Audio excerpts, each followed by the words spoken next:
Hi guys, this is the second video where I'll be discussing about regression. So in the previous video we had actually gone through a lot of concepts, and how did we start off this discussion? First of all, we wanted to analyze the relationship between variables, right? So before getting into an analysis, we want to first visualize. So in order to do that, we use the scatter plot. But the problem which we found in scatter plot was we were not able to get a definite magnitude or a degree to show the relationship between the variables. Therefore, we went ahead and used the covariance. However, the problem which we found in covariance was if the units of measurements was different, that means in one relationship we are talking about marks and hours, and in another relationship we are talking about marks and the interest of a person related to that subject. Then since the units of measurements are different over here, we cannot compare two covariances. So in order to solve that issue, we had another technique called correlation, where we were able to compare the correlation coefficients between two relationships, even though the units of measurements were different. But did we stop with correlation? No, we went on and moved to something called regression in order to do prediction. And that is why in correlation, the x and y, that is the dependent and independent variables, are indistinguishable, meaning there is no difference between the x and y variable. If you interchange the variables, you will get the same correlation coefficient. So here, in that case, you can't make a prediction over there, and that's why we move on to regression. In regression, there are several types of equations which you can form, or models which you can create in order to show the relationship between the variables. And the simplest form which we focused on was the simple linear regression. So in that we saw how the population line works, and how did we derive the equation from that by adding the errors, and that is just the population data, so which we can't get hold of. So in order to get an idea about the population, we have to collect sample, and using the sample data we formed a predicted line. Now predicted line can be formed in two ways. One is a freehand method, where you can simply draw a line which uh, goes very close to the points in the scatter plot. However, that is not unique. It will differ from person to person, and therefore we can't use it for further analysis. Then we moved ahead and found another method, a scientific method called ordinary least squares method, and using that we were able to find the beta naught and beta 1 values. Actually, over here this should be cap and cap, beta naught cap and beta 1 cap, because why? We are not finding the actual population beta naught and population beta 1, but we are finding an estimate for the population beta naught and beta 1, where we have to put a cap for that. Then we were using this beta naught and beta 1, we were able to form the equation, and the equation was like this, right? Beta naught cap plus beta 1 cap x. Now by substituting values for x, we can predict the values of y. And in that also there were two methods called interpolation and extrapolation. Interpolation is where you substitute values for x within the range of data which we use to calculate or construct this equation. If we go beyond that range, then it's called extrapolation. Now after doing all these, now we identify something called SST, SSR and SSE. That is how we divided the variation. That means the total variation is SST, and which comprises of the variation which is explained by the regression line SSR and unexplained by the regression line SSE due to other factors which is not captured in the model. So these concepts can be used in order to say whether our model is a good fit or not. So how did we do that? Using the technique called coefficient of determination, R square. In R square we said SSR over SST. So when our regression is more, SSR, when that's more, then our model will definitely become a good fit. Then we looked into another technique called R square adjusted, that mainly comes in multiple linear regression but I just explained last week itself, because we talked about R square. So in R square adjusted, when we add more independent variables to the regression line. That doesn't mean it's gonna be like the prediction is gonna be more accurate, because sometimes when you not sometimes usually when you add more independent variables, the degrees of freedom is gonna go down. That means the independent information you're using is gonna go down, so precision is gonna go down, and that's not basically captured in R square. So R square, I just said, what does it do? It considers n, the sample size, and k, number of independent variables, into consideration, and it penalizes when you add more irrelevant k values, that is independent variables. Okay, and the other technique was standard error of estimate, that is actually SSE over n minus 2. We took n minus 2 specifically because we were talking about simple linear regression, but if we are moving on to multiple linear regression, this is also I explained last week itself, n minus k plus 1. Okay, you find the square root of this in order to find the standard error of estimate. Now we will have to focus our attention on to multiple linear regression. Now if you see, in our simple linear regression, we use only one independent variable. But is this good or not? Can you answer that question? Let me explain this by using a simple example. Alright. Now guys, let's move on our attention onto the topic of multiple linear regression. So in order to give an understanding about this, let me start off with an example. Alright. So the example which I'm going to take is, I'm going to predict the wages, or I'm going to analyze the relationship between wages and education. Meaning, I'm going to find whether what's going to happen to my wages when the number of education increase or decrease.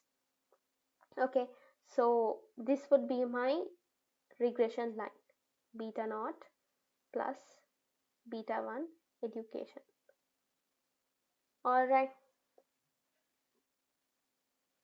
Now, can you say by simply only including the education independent variable, you can precisely predict wages? Is that so? No. That is because there are several other variables which will affect these two.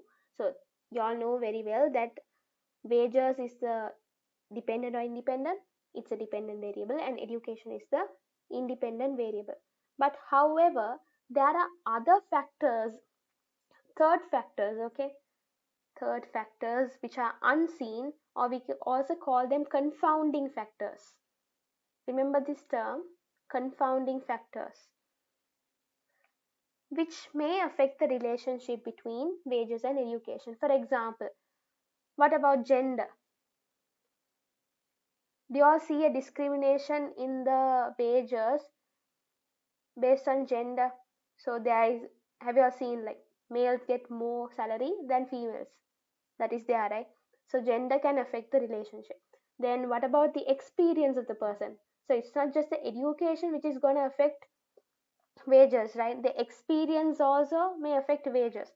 So without considering these variables, these factors over here in this regression line, the answer which we are going to get for wages is going to be biased and misleading. Because why? We are not controlling the other factors which is going to affect y. So what do? We extend a simple linear regression and form the multiple linear regression. That is how we do that. We add these variables, then beta 2 gender, and as beta 3 I would put experience. Alright, so why do we do this? That is because if we don't include these confounding factors, the answer, the simple linear regression is going to be biased. So by doing this, we are forming a model which includes all the factors which will affect y. And such kind of model is called an explanatory model or predictive model. I'll write that over here. Predictive or explanatory model that includes all the factors or variables which is going to affect this wages or y. And by doing so, we can say that this is more precise.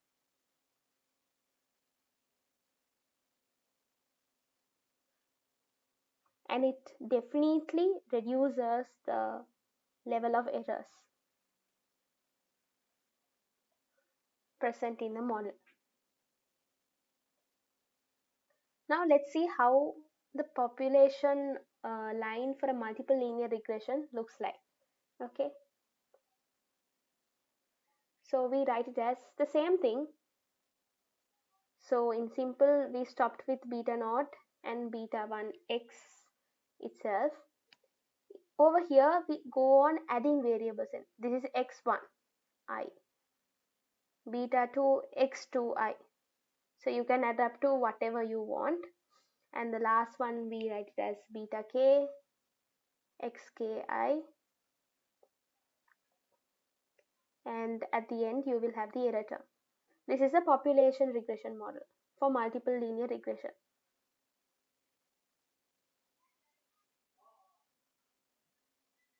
Now you all very well know, after doing simple linear regression, this is the y-intercept for the population,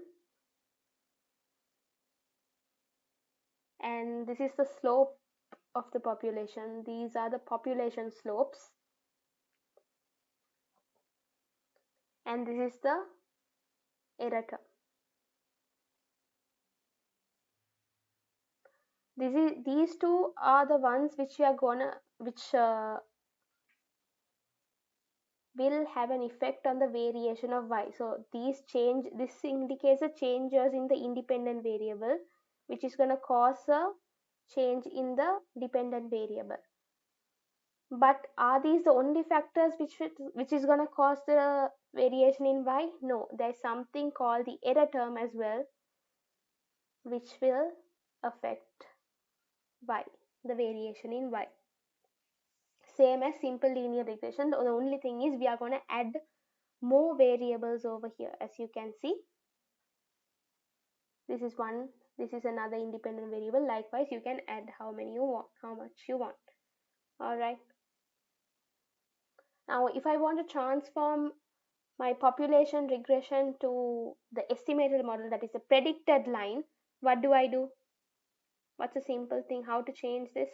We put the caps, right? This will have the caps over here. And by doing so, now I'm erasing all this. By doing so, we can get the predicted line now. This is so now it's not called the population regression, but now it's the predicted line, which is used in order to predict the dependent variable based on the independent variables values which you've got from the sample. Another thing I would like to clarify over here is, now in simple linear regression we had the dependent variable, and the factor which is gonna affect it is one independent variable, right? So there is a one-to-one relationship over here. However, in multiple linear regression, here also we have one dependent variable but multiple independent variables. Okay,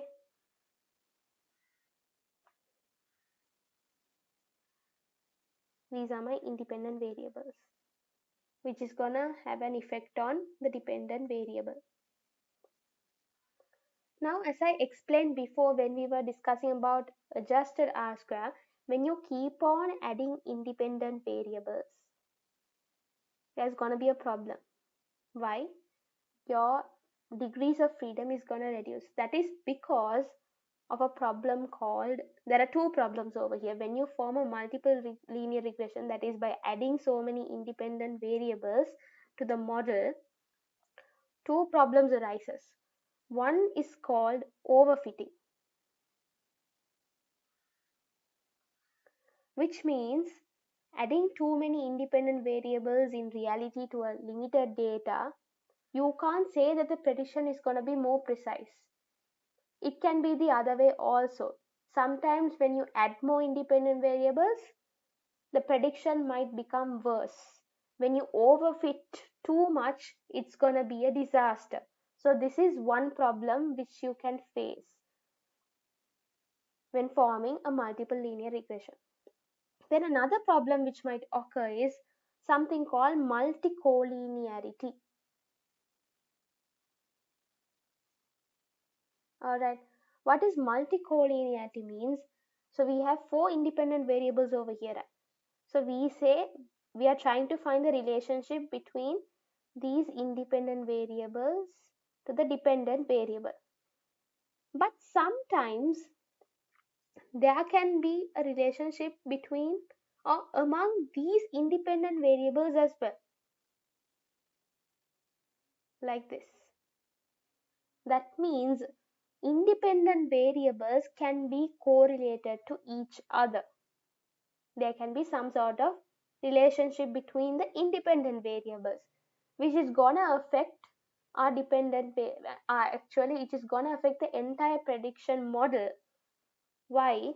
If I take some for example, if I say something like this, now the independent variable I have over here, this is table salt and this is sea salt, and I'm gonna predict the taste. Alright, so obviously when you use table salt, sometimes the taste would be more, I don't know, but I'm just saying, okay. And when you use sea salt, it depends, right? The taste might differ. But can you see there is a relationship between these two? Both of these are basically they are salt. So just the difference is this is bigger, table salt and sea salt. Yeah, you all get the point, right? So there is a relationship between these two. So now when we are predicting the dependent variable, it is very hard to say that this is the amount of effect that table salt has on dependent variable and this is the amount of effect that sea salt has on dependent variable. Why? Because there is a relationship between these two itself, table salt and sea salt itself. So we can clearly differentiate the effect that these independent variables will have on the dependent variable. Now let's focus our attention on to interpreting the regression coefficients in the multiple linear regression. Alright, so over here we have y equals 5837 minus 53.21 x1 plus 3.61 x2. So what I mean by y is the number of units sold, that is basically sales.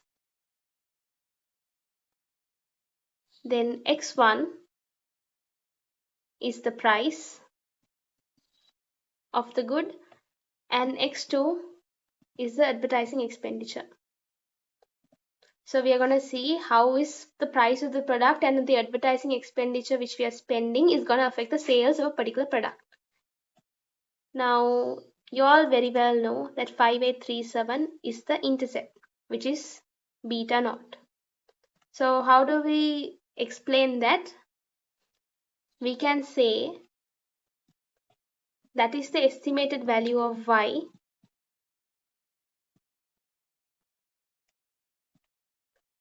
when all independent variables are equal to 0. So that means according to this context, we can say it's the estimated sales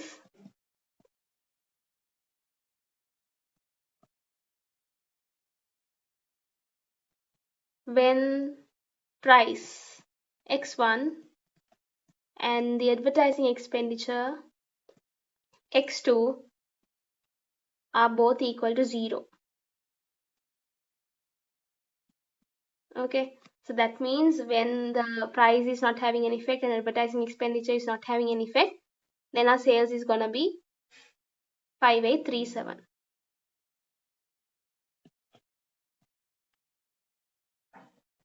Now here we have different slope coefficients, right? 53.21 and 3.67. So if we take this 53.21, how did we usually interpret in simple linear regression? We said when the price increases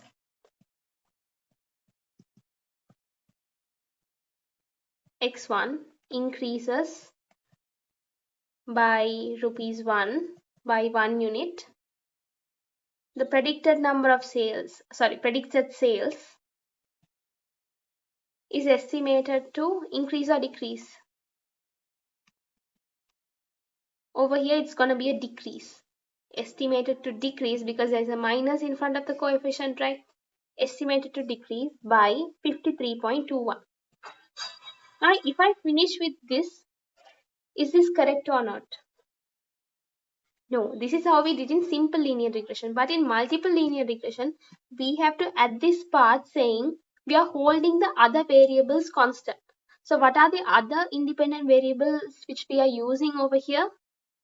That is the advertising expenditure. We have to mention that advertising expenditure is held constant when the price of x1 increases by rupees 1. Predicted sales is estimated to decrease by 53.21 by holding advertising expenditure constant.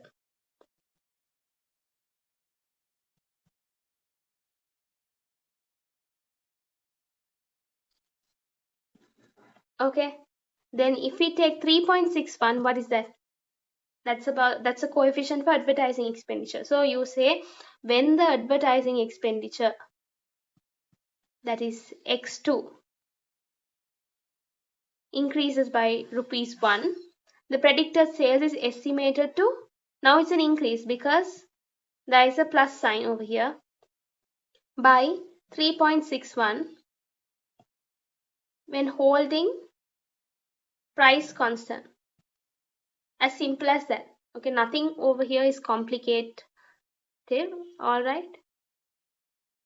Intercept is the very same. You say all the independent variables are 0. When it's 0, what is the value of y? Then what about the slope coefficients? You say what is the increase in y when x increases by 1 unit, holding all other variables constant. All right. Under simple linear, we learned something called coefficient of determination, right? R square. Same thing we have over here, but the name changes a bit. We call it coefficient of multiple determination.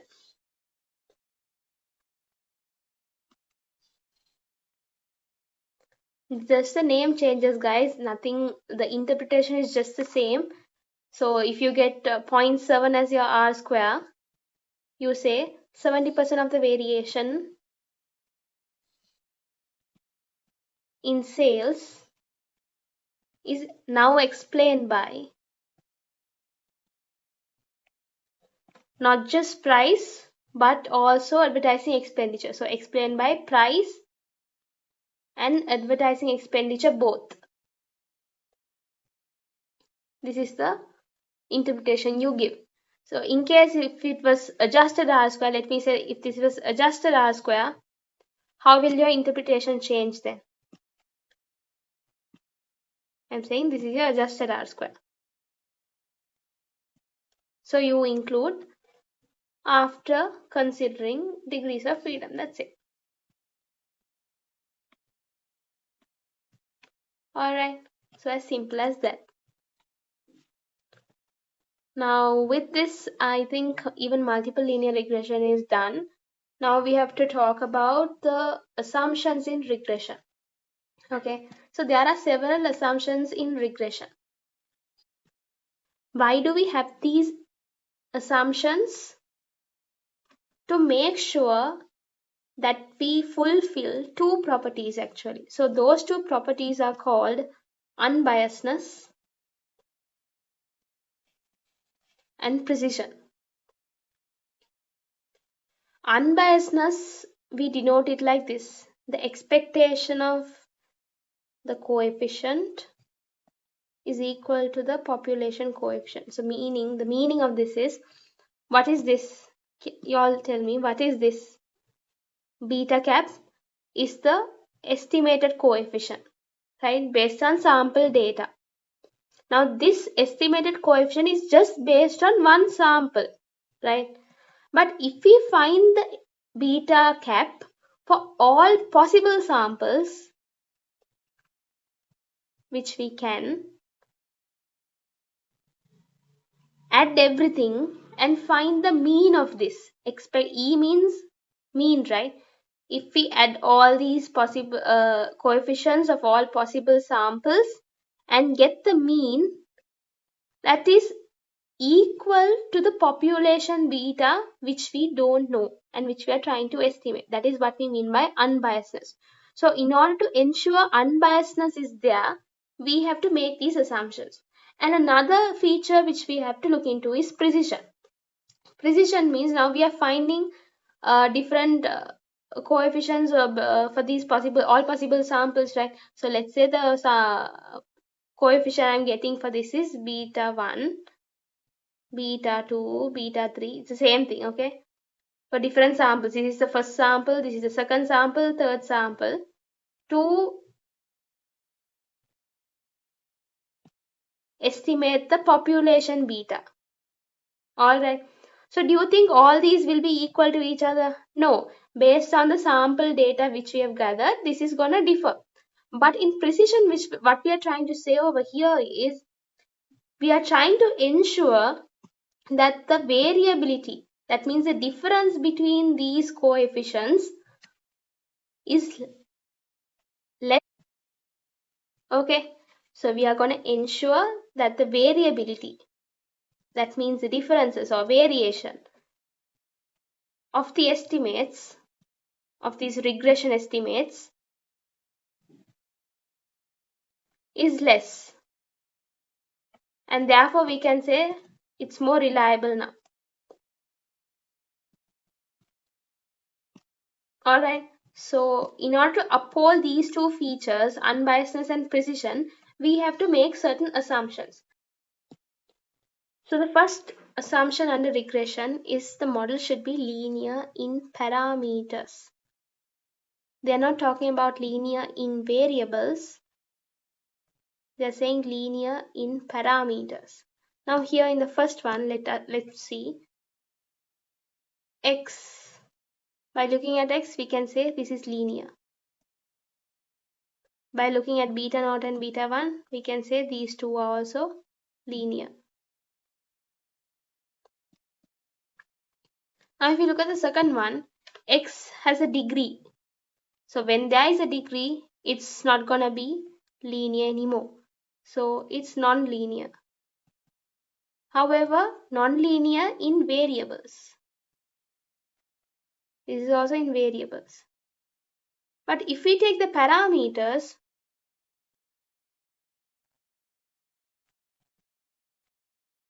what can you say? It's still linear.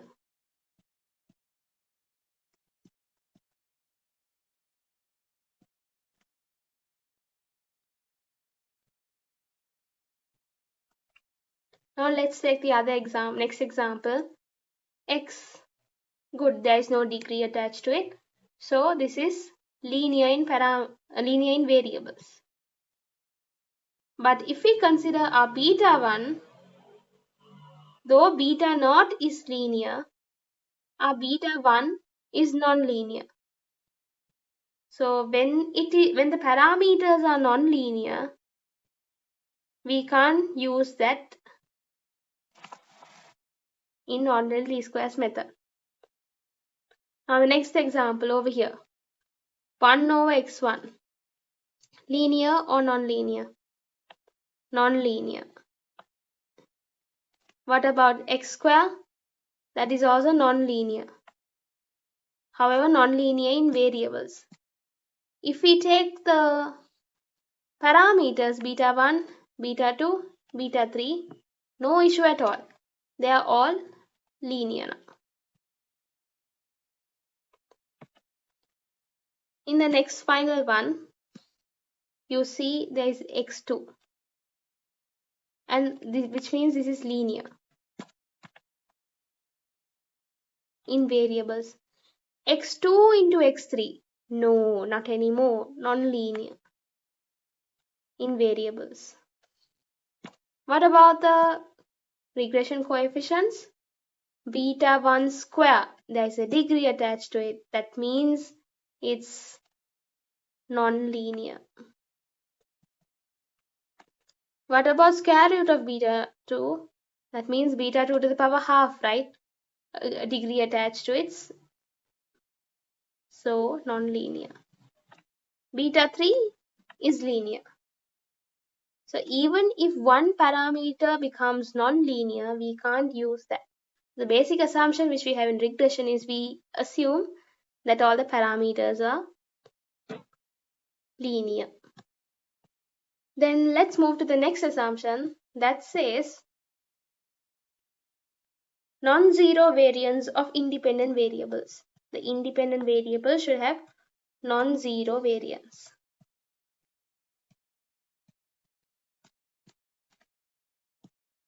When we are adding independent variables to a regression equation or a model, they should not be perfectly correlated. The independent variables should not be perfectly correlated. So what does this perfect correlation mean? If you take this example, the first example, they are saying the marks is dependent on the tutorials attended, right? That's the first independent variable. Second independent variable says tutorials not attended. Now, if we know the tutorials attended, let's take that as x1. And if we know the total number of tutorials, we know x2, right? Let's say in our semester we had 10 tutorials. If you had attended 6 tutorials, we know that the tutorials you haven't attended is 4. So by adding these independent variables, it's not gonna add any new information to the model. So basically, adding this is useless. No new information at all. So if something like this happens, it's gonna violate this assumption. Because why? There is no difference between this x1 and x2. So what's the variance? What's the difference between x1 and x2? It's gonna be 0. So if the variance between the independent variables are 0, then it's gonna violate the assumption. If you look into the next example, they are saying height is dependent on the age in years. And the second independent variable is age in months. Now, if we know the age in years, can we calculate the age in months? Yes, we can, simply by multiplying it by 12. So, by adding x2, this is not going to add any new information to the model. Basically, again, useless. So, it's going to create a 0 variance between the independent variables, violating the law. The third example, weight. So they are saying weight is dependent on age and it's dependent on height. Now can we find the height through your age? I'm asking one of you people, what's your age? Okay. Do I know your exact height? No, I don't. So here there is no perfect correlation between age and height. Both are new information which we need in order to predict the weight. So in that case, there is a difference between age and height, so the variance is gonna be non-zero. So this doesn't violate the assumption. The third one is we say we have the error term, right? Error term and the independent variable, they should be independent. There shouldn't be any relationship between the independent variable and error. So if I draw and show, let's say this is our independent variable x, and this side we have the errors. So actually errors is related to population.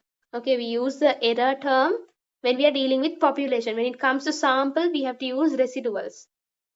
Okay, so if I plot the relationship like this, do you find any pattern over here in the scatter plot? There is no pattern. That means both are independent. Now if I draw something like this is our x variable and this is our residuals, and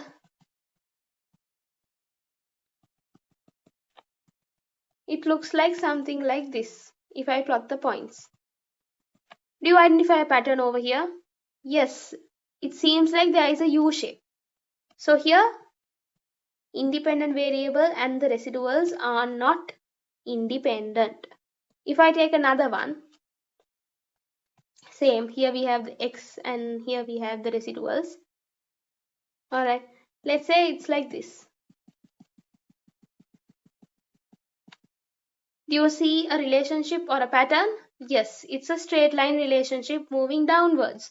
So again here it's dependent. So is it violating the assumption? Yes, this violates. Does this violate the assumption? Yes. Does this violate the assumption? No. So if we plot the regression residuals against the independent variable, we can easily identify whether there is a relationship or not. Likewise, so here we are talking about errors and independent variable. The same thing may apply to individual error terms. So the individual error terms should also be independent. That's what the regression assumption says.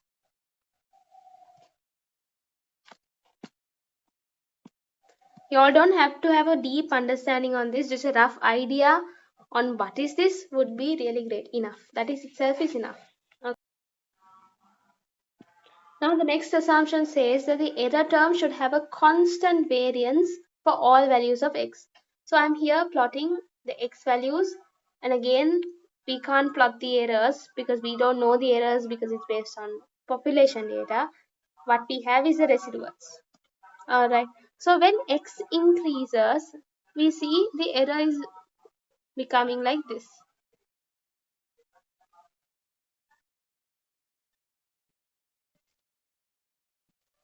Okay, basically like this.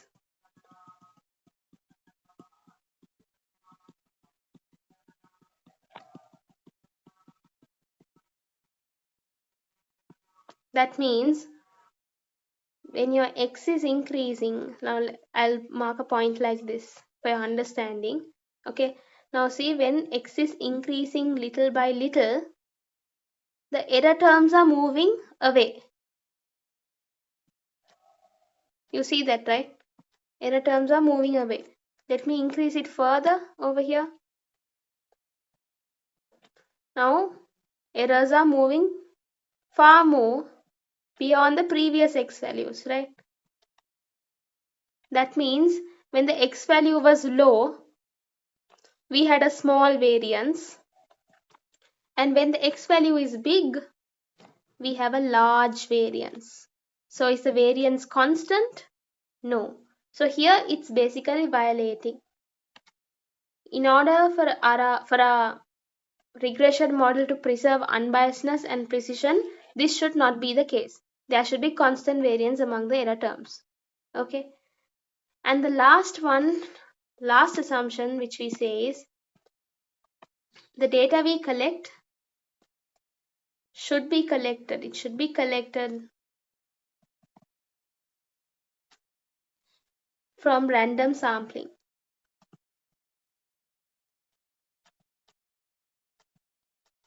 in order to ensure normality. So these 5 assumptions, if you have a basic understanding, that's enough, guys, because I don't think this will be tested much. Just have a basic idea. The theory itself is sufficient and good to go for the exam.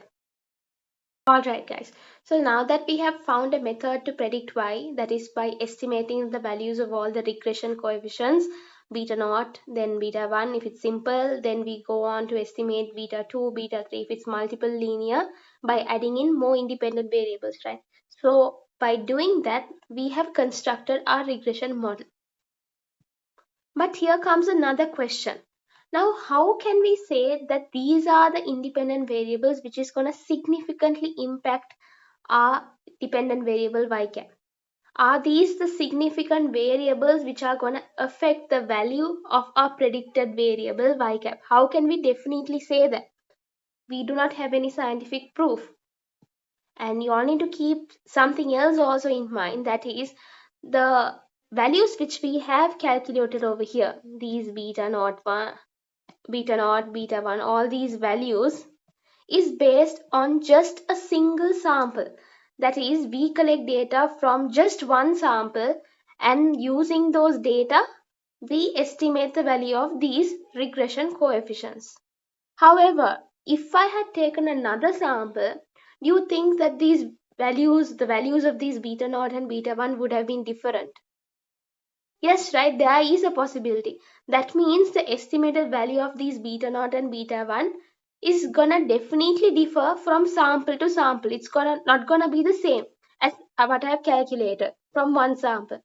That means this is not reliable to base our decision, since it's based on one sample, and therefore we have to do some test.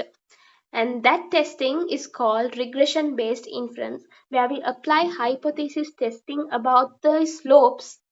Especially, we are going to concentrate more specifically on the slopes, right? That is these ones,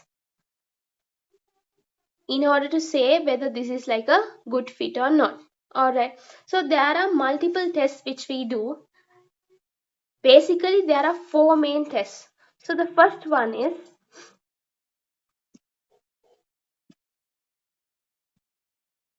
we test the joint significance. That means all these independent variables together, beta 1, 2 and 3, all these together, is it going to significantly impact y? That is called joint significance. And there what we use is f-test. Now if I write the hypothesis for joint significance, you will understand why we are using an f-test. Alright, so how does the hypothesis be? H naught equals beta 1 equals beta 2 equals beta 3 equals 0.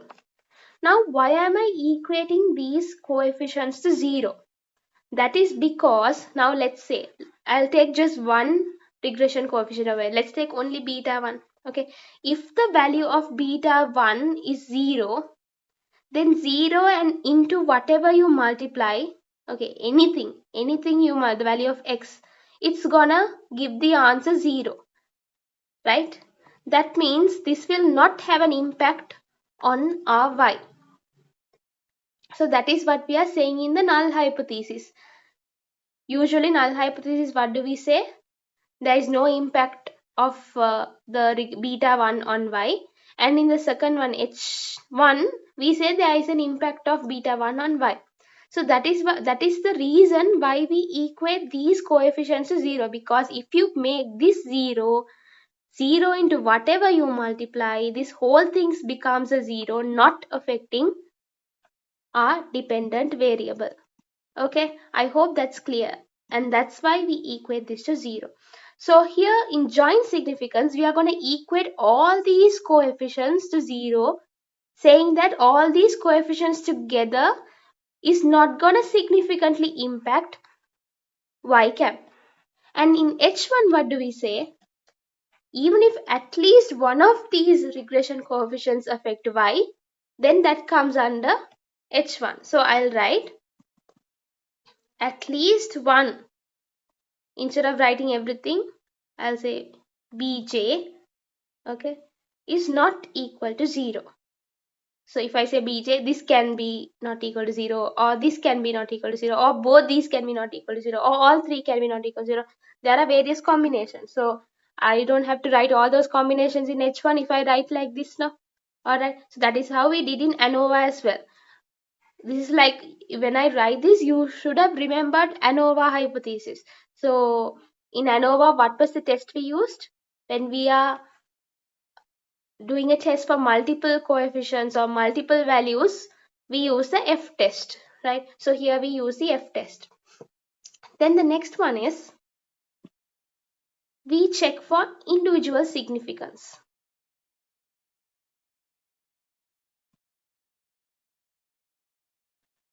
So individual significance means we are going to check whether each of these regression coefficients separately, is it going to make an impact on Y. Okay, so one individual significance test I can do is H naught. If I'm going to check only beta 1, then I will say beta 1 is equal to 0. And H1 is that beta 1 is not equal to 0. Another test which I can do is, let's say we are going to see whether beta 3 has an impact on Y. Then H naught beta 3 is equal to 0. That means no impact on Y. And the opposite of that is beta 3 not equal to 0. This is how we do individual significance. And since we are dealing with only one value, we can do t-test over here. Alright. Now there's another one called partial F-test. So here what we do is, in joint we consider all the variables together. In individual we considered only one variable at a time. In partial F-test we are going to group the variables and we are going to take only a subset of this joint significance actually. That means I'm going to consider only two, beta 1 and beta 2, or you might consider only 2 and 3, like that. Okay, so we are going to consider again what the subset of the model, the independent variables basically. So I would say if I want to check whether beta 1 and 2 has a significant impact on Y, I would take those two and equate to 0. So beta 1 and beta 2, I'm going to put it equal to 0. And H1, at least one of this is not equal to 0. Okay. So basically you all have to remember what? Here we deal with all the variables, all the independent variables. Here we deal with only one independent variable. In partial F-test we consider only a subset of all the independent variables. Then we have another hypothesis testing as well. I'll write it over here. This is where we test a single hypothesis involving multiple coefficients. So for example, I can write my hypothesis like this. So the heading, you can write it as single hypothesis.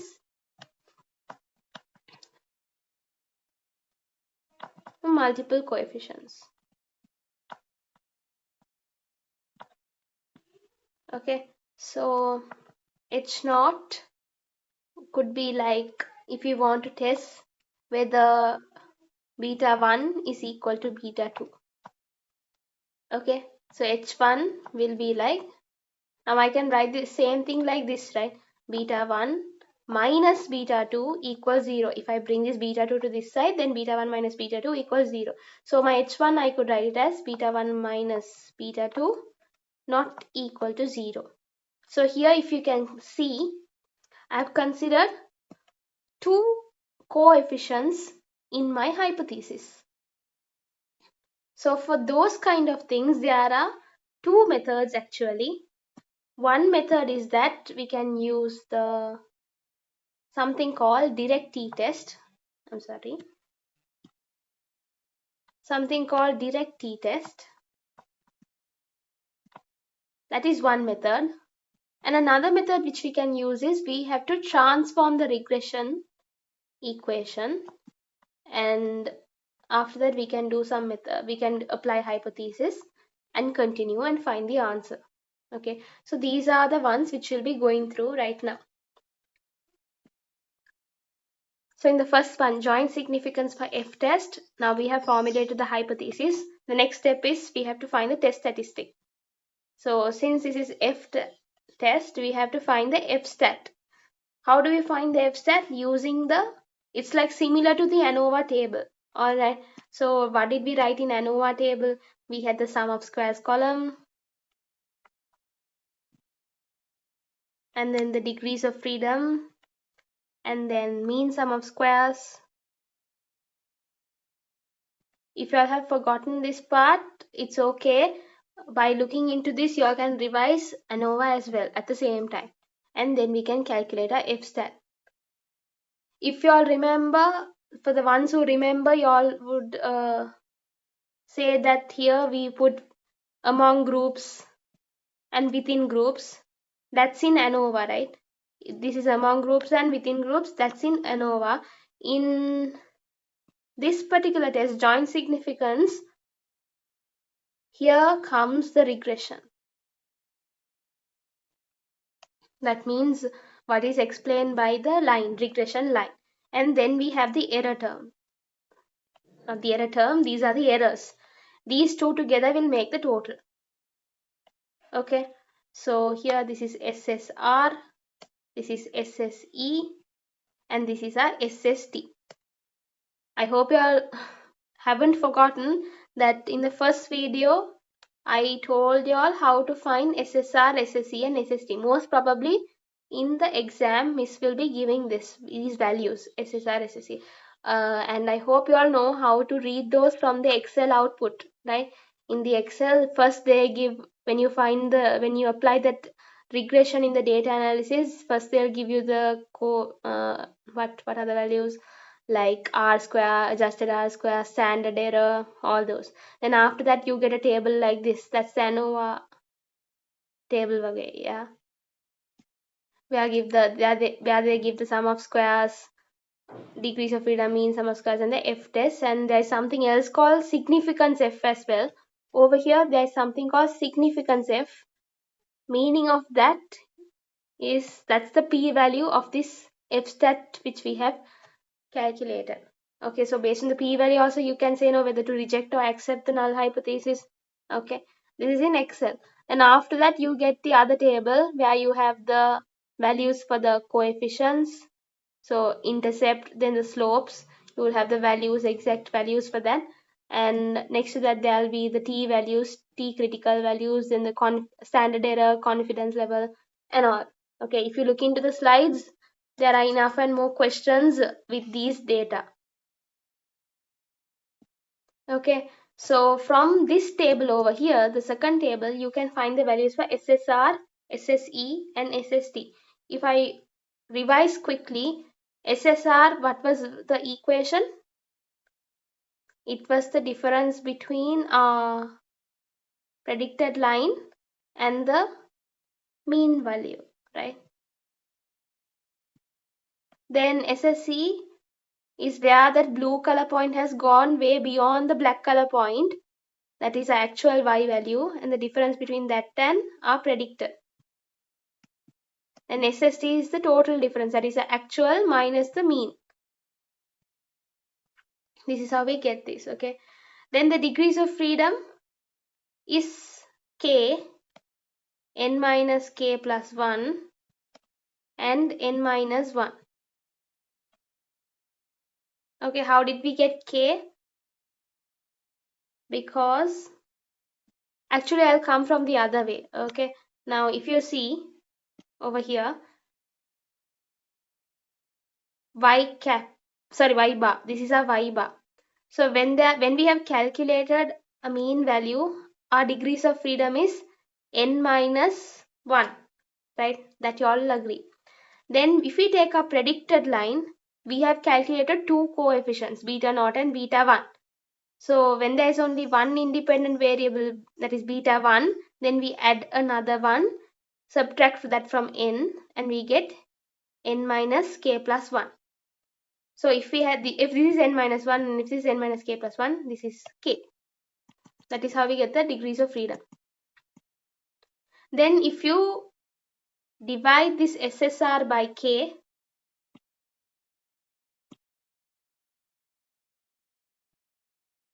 you will get MSR, mean sum of regression. Then MSE is SSE over n minus k plus 1. Then F is calculated by MSR over MSE. Okay, so these values, you divide this by K and you get this value. If you divide SSC by N minus K, you get this value. Then if you divide these two, then you'll get F. Then once you find F stat, you have to compare it with the critical value. I hope you all remember that how to find the critical value in the F table. Now if this is 5% significance, you go under 5%. This is the numerator degrees of freedom K. So over here, this is how the F table will look like. So let's say our K is 3. So you go to 3 over here. Then let's say our N minus K plus 1 is 5. You find 5 over here. Okay. And there will be different significance level. You take the 5% significance level and find the critical value. Then once you find the critical value, you compare. This is what we have done before. This is not under joint significance, but I am just telling you all, so that will be a revision. So if our F critical value is less than the F stat, so let's say what we here we get something like, I'm just saying, okay, just a random value. 3 is our critical value, the answer which we got over here. But our F stat which we have calculated, that is over here, is 5. Then what do? We reject H0. Alright. Now if we reject H0, that means one of these variables are significantly impacting, not just one or two or all, is significantly impacting Y. So how do we write our conclusion over there? For example, if I say, now let's say beta 1, beta 2, beta 3, these are like the wages example which I gave. This is education, experience and gender. Okay, we say all three variables, that is education, experience, gender, are jointly significant for predicting the wages. This is how we write the conclusion. Okay, now next is the individual significance test, where we use the t-test for slope. Here we'll be only checking whether one independent variable is gonna affect our Y. So let's take beta 1. You're going to check whether beta 1 is equal to 0 or beta 1 is not equal to 0. So what is our test statistic? T. Okay. So the equation will be like beta 1 minus the population beta 1 divided by the standard error of beta 1. Okay. And once you get the answer for this, like before, you do the test. You find the T critical value from the table and compare it with the T stat. That is one method. You can do the test in 3 methods actually. Okay. One is the T, you compare it with the T critical value. The other one is that you can compare it with the P value. And the other one is that you can formulate a confidence interval and find whether this is working or not. Okay, so let's do like a quick example to see how we can apply this, or how we can use the t-test for slope when we are given a question. Okay, here's our question. So here y equals 0.96 plus 1.67 x, right? And y represents the value of house. We are going to predict the value of the house based on the size of the house.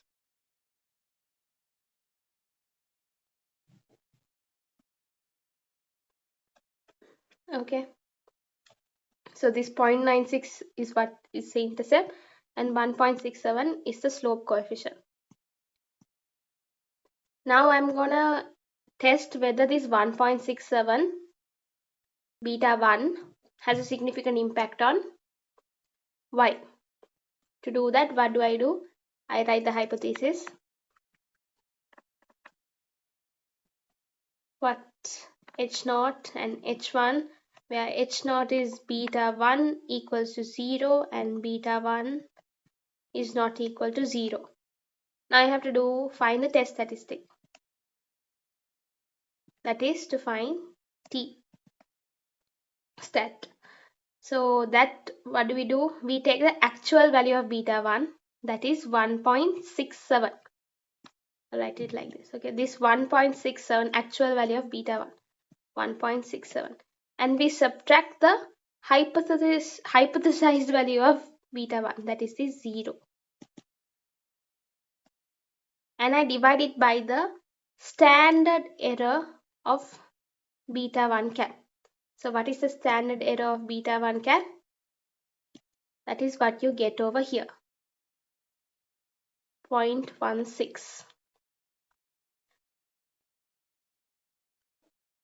I want to tell something else also over here. Now in the Excel output we get, I told you first we have the R square, adjusted R square, all those values, and then we have the ANOVA like table, and then only we have this table which has the intercept coefficient, standard error, t values and all. Okay, here we have something called standard error. If you all had noticed carefully, there was something called standard error over here as well. This standard error is the standard error of estimate which we calculated earlier. Remember, SSE over n minus 2 square root, that is this. Standard error which we are using in this equation, that is this denominator, the equation for that is the standard error of estimate which we got. This is equal to SYX, we say, standard error of estimate.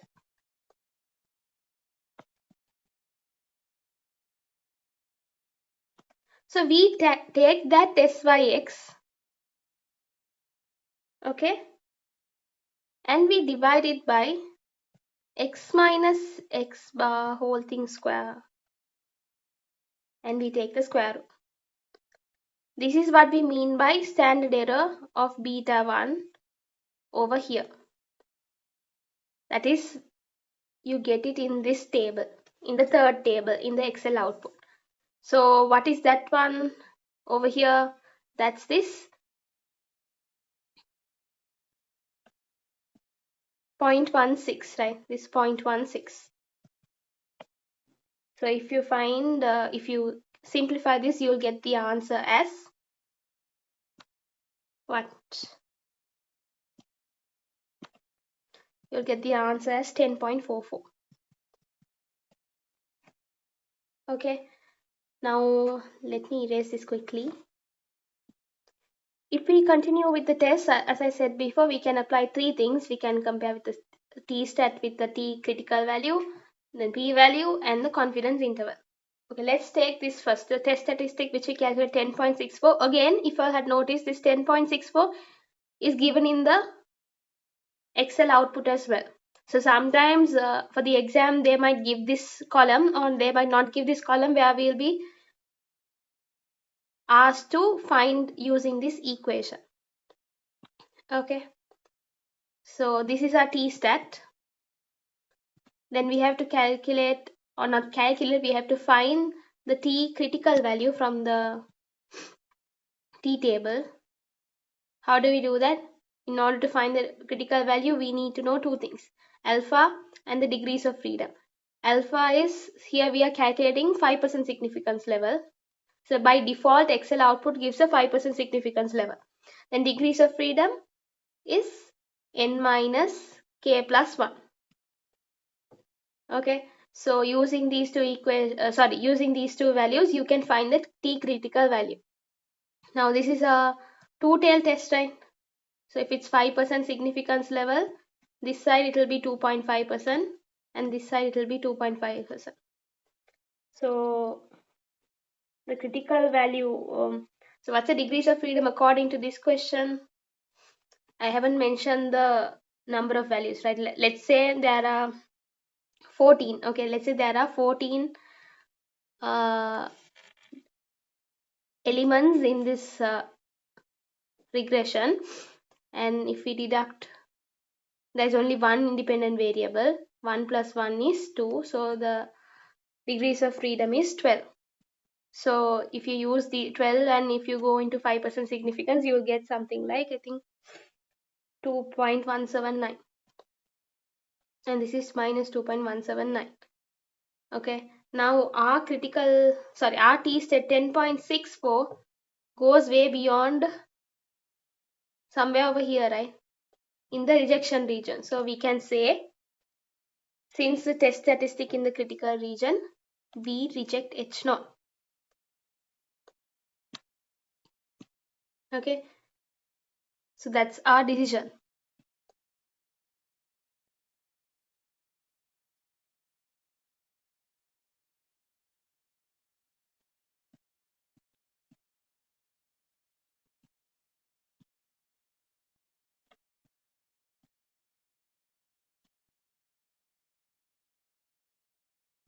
And how do we write the conclusion?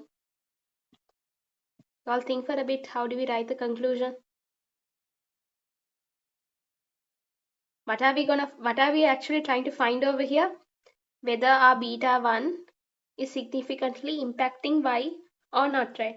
So if we are rejecting H0, that means we are saying beta 1 is not equal to 0. That means it's not gonna, or it's gonna have an effect. It is going to have an effect, right? Because when beta 1 is 0, 0 into any number is 0, which will not have an impact. So since we are rejecting H0 over here, that means accepting H1, we are saying that beta 1 has a significant impact on Y. So how do we write that? Always in conclusion, don't forget to mention the significance level. That means at 5% significance level, you have to say, if not, 1 mark cut. Significant level. There is enough evidence to prove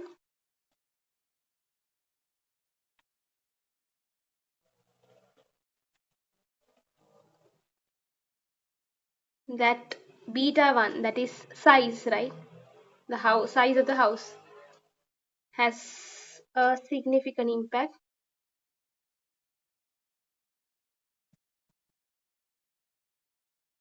on Y, which is, say, value of house.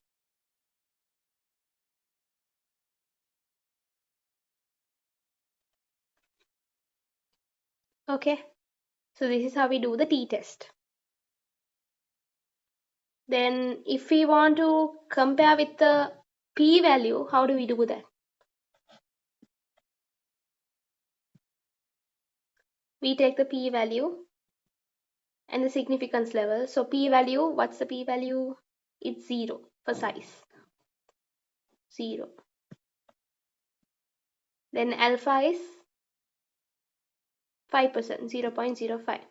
So is our p-value less than alpha? Yes. So whenever p-value is less than alpha, we can reject H0 and write the same conclusion over here. Okay. Then the other method is confidence level. The equation to find confidence interval here is same as before, but here, since we are talking about the regression coefficients, we take our actual regression coefficient which we have got from the sample, plus or minus t alpha by 2, that's the critical value of t.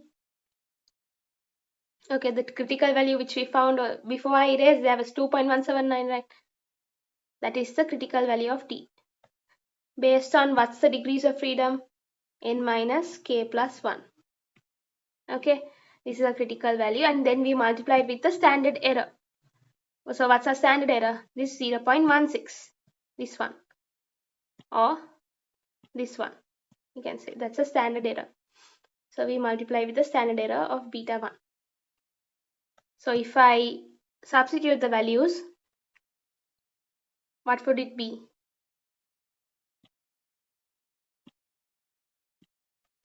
it will be beta 1 is 1.67 plus or minus T alpha, this is 2.179, which I calculated before. So here I am not very sure how they calculated these values, because I don't know the number of elements in the sample. I just assume that the number of elements is 40.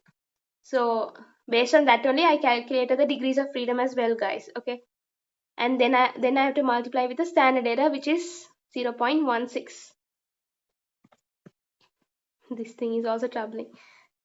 So if you do this, then you will get the lower confidence limit and the upper confidence limit. Ideally it should be equal to 1.328 and this, but I don't know whether you will be getting that, because I assume that n is equal to 14. Alright, so ideally if I had known the value of n before, so I would have calculated the degrees of freedom correctly, and my answer would be definitely equal to 1.32 and 2.101.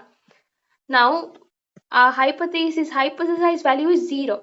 Is 0 included within these two confidence limits, 1.32 and 2 point something? Is 0 included in this? No. So since 0 is not within the confidence limits, we say that we reject H0. Alright. Okay guys. So there was a trouble before, now it's sorted out. So we compare the T-stat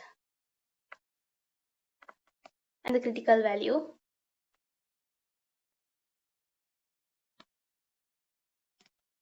And then we use the p-value and alpha, and then we use a confidence level, confidence interval. Okay, so what was our hypothesis, by the way?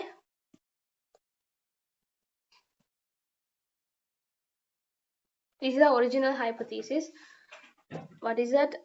H0 and H1, where H0 is equal to beta 1 equals 0 and H1 is beta 1 not equal to 0. Alright, and this is based on the 5% significance interval. I said in Excel the default significance level is 5%.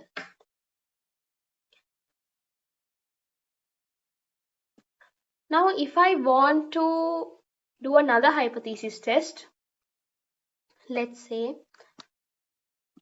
hypothesis, the new one. Here also I'm going to base my decision on 5% significance level. So significance level is the same, but I'm going to change my null hypothesis. I'm going to see whether beta 1 is equal to 3 or not. So when you make this change, how will it affect the T-stat?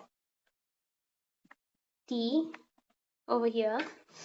I'll take the previous example as well. That was, what was the value of beta 1? I think 1.67, right? 1.67 minus, instead of 0, here we have to put the hypothesized value 3. This 3 only we put over here and divided by the standard error. Standard error was, as far as I can remember, it was 0.16, right? So if we change the null hypothesis, this is gonna affect or change our T-stat. Clear? Yes. Now if our T-stat changes, obviously our p-value is gonna change, because we calculate the p-value based on our T-stat. Alright. But if we take the confidence interval, I'll write the equation again. That was beta 1, actual value of beta 1, that is 1.67, plus or minus the critical value,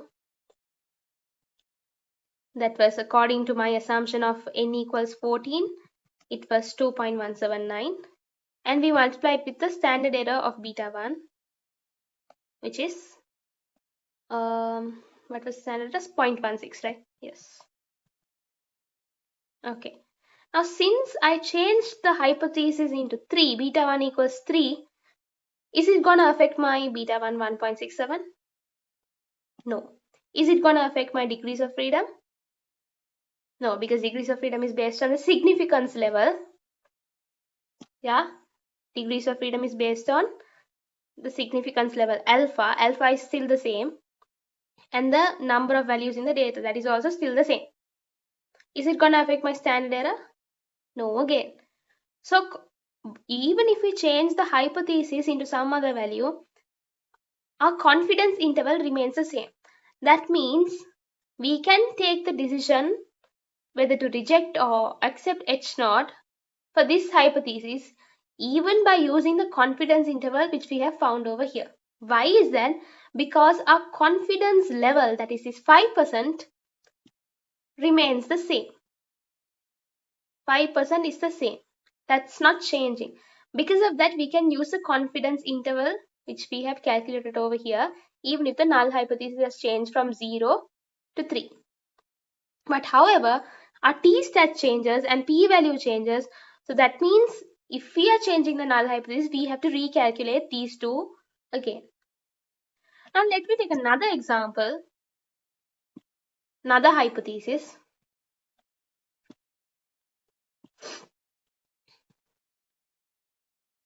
Here what I'm going to do is I'm going to keep the hypothesis as the previous one, that is 0. But I'm going to change my significance level. So this will give the opposite thing. Okay, my null hypothesis hasn't changed. What is it? 0 over here, 0 over here. That means my t-stat is not going to change here. Now 3, it's 0.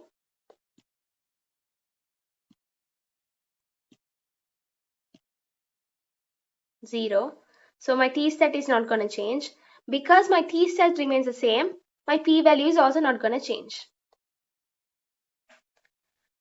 But what about my confidence interval? Beta 1 is gonna remain the same, 1.67. However, my degrees of freedom, which depends on the alpha, 5% has now become 1%. So this is gonna change now. So when we change the significance level, our confidence interval has to be recalculated. Whereas our t-stat and p values, these two, it can use the same as the before one. Okay, so the summary is basically, if you change the null hypothesis, I'll write it over here.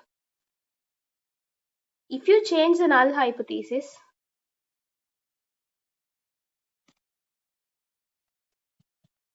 t-stat, p-value, and confidence interval. Okay, you will have to recalculate this. I'll say recal.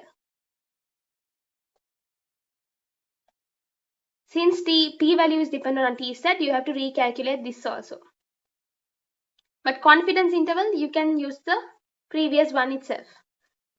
If it's the other way, if you are changing the significance level, that is alpha, then you don't have to recalculate these two, but you will have to find the confidence interval again. Why? Because your alpha is gonna affect your degrees of freedom and ultimately affect your confidence interval. Okay, I hope that's clear.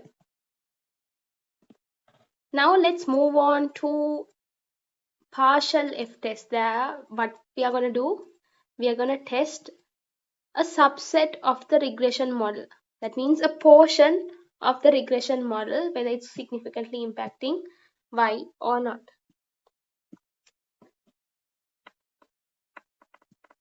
Partial F-test. So here in partial F-test, you have to write down two regression models. Okay, and I'll tell you how that's done. The first one is called the full model, and the second one is called the restricted model.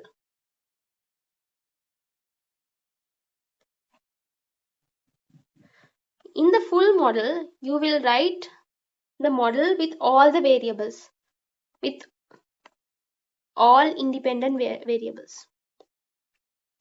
In the restricted model, you will write without the selected variables, without the selected m independent variables. So what I mean by, what do we do in partial F-test? What's the hypothesis? If we write down the hypothesis, that will be much more clear. So if we have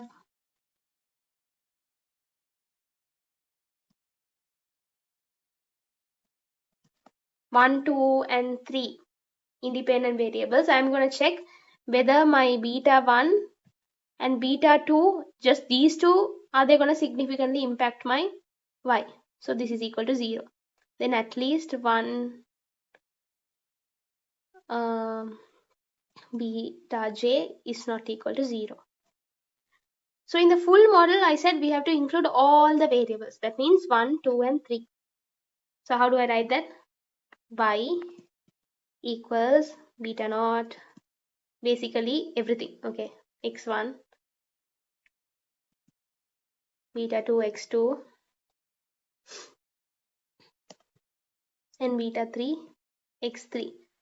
As usually, you all might wonder why we put this I. Over here we put an I, here also an I. That is because these x values, now x1 value can take any number, and that's why we put an I. It can be 2, it can be 3, it can be 10, 10 million, whatever. Okay, that's why we put an I next to all the independent variables. And our predicted y also, this y can also range from anything, like any number. It can take any number. That's why we put that I. So don't get confused when you see that I.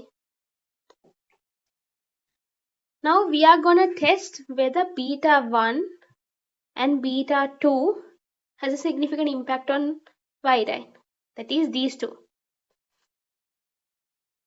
So in the restricted model, what we do is we are going to drop off these two independent variables. So once we drop off those two, how do we write then? yi is equal to beta naught plus beta 1 we don't include, beta 2 we don't include. So beta 3 x3. Correct? Yes, we have restricted beta 1 and beta 2 from the model, from the full model. And that is how we get the restricted model. Now we have to perform regression on this. So you will find the Excel output using all the independent variables over here. Then here also you have to find the Excel output for all the, not for all, only considering the x3 independent variable, and find the regression output.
So what I want you all to remember is, now in joint significance we use the F test, right?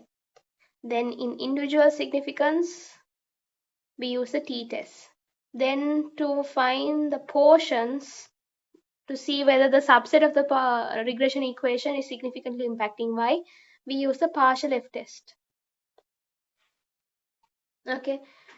Now in individual we have only one independent variable. Why do we say that? Because in the hypothesis I'm going to write like beta 1 is equal to 0 or beta 1 is not equal to 0. Okay.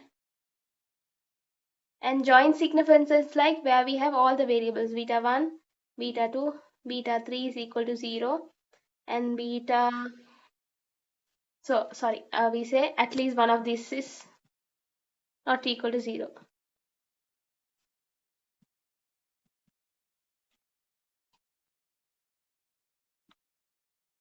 Now if we take a portion of the regression equation, then I can do partial F test.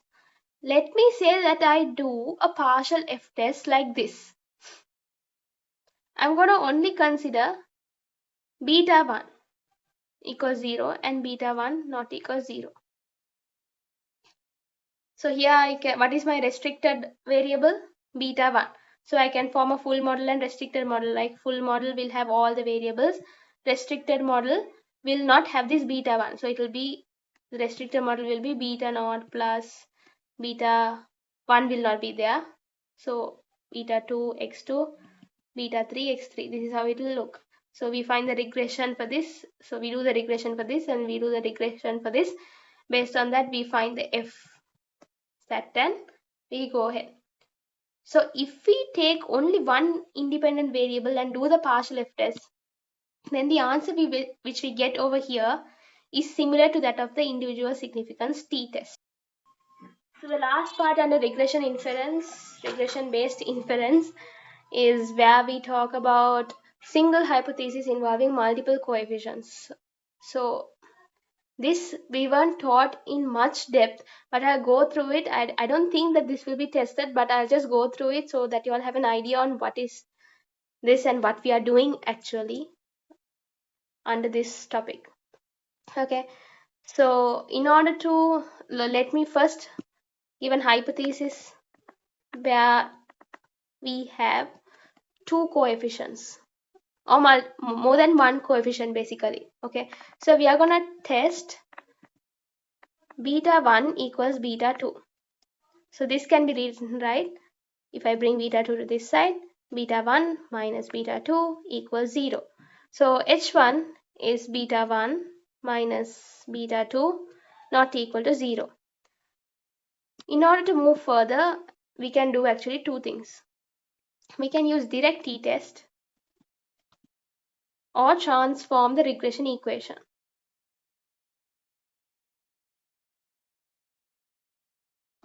Okay. Under direct t-test, we have to find the t stat. So the t stat over here is this one, the actual value of beta 1 minus beta 2,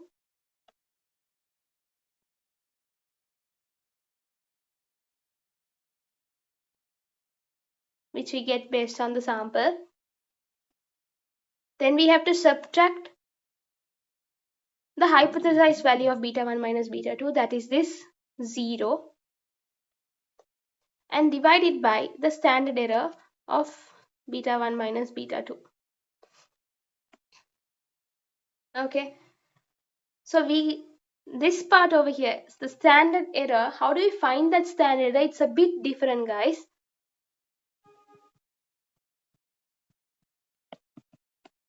So how do we find that is? It's the variance of beta 1 plus the variance of beta 2 minus 2 times the covariance of beta 1 and beta 2. You all don't need to memorize the formulas anyway, because if we are tested on this, we will be given the equation, and I highly doubt that whether we'll be tested on this, because We weren't taught on this concept with much depth. That's why. Alright, and if you solve this, you'll get the t stat value, then you compare with the critical value and do like how we have done before. Now, if we apply the other method, that is the transform the regression one, what we do is we take a hypothesis, that is beta 1 minus beta 2, and equate this to a constant. Let's say that is theta. Okay. Now I can say like this, right? Beta 1 is equal to theta, and if I take this beta 2 to this side, theta plus b2. Now using this information, I'm going to transform my regression equation. So previously my regression equation would have been like this, right? Y equals beta naught plus beta 1 x1 plus beta 2 x2 plus my error term. This is my model. Now I'm going to transform how. Let me take another color, will you?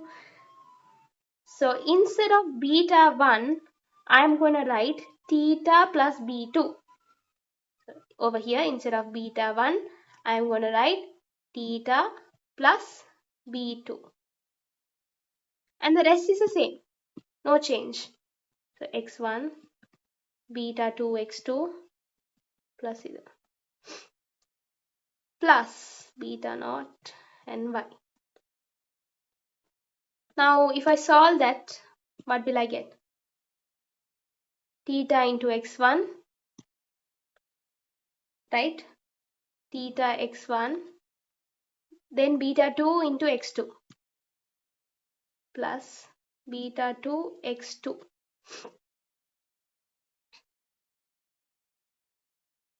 And the rest is the same. I'm sorry guys, a small mistake. It's not beta 2 x2, it's beta 2 x1. Yeah? Yes. So beta 2 x1. And yeah, as I said before, rest is the same.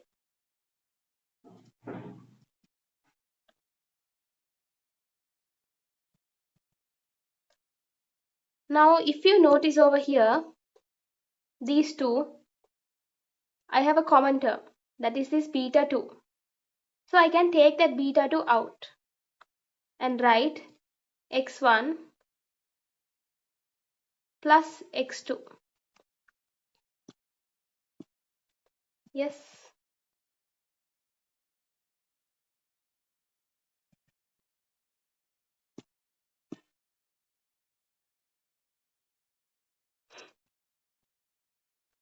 Now I have successfully transformed my regression.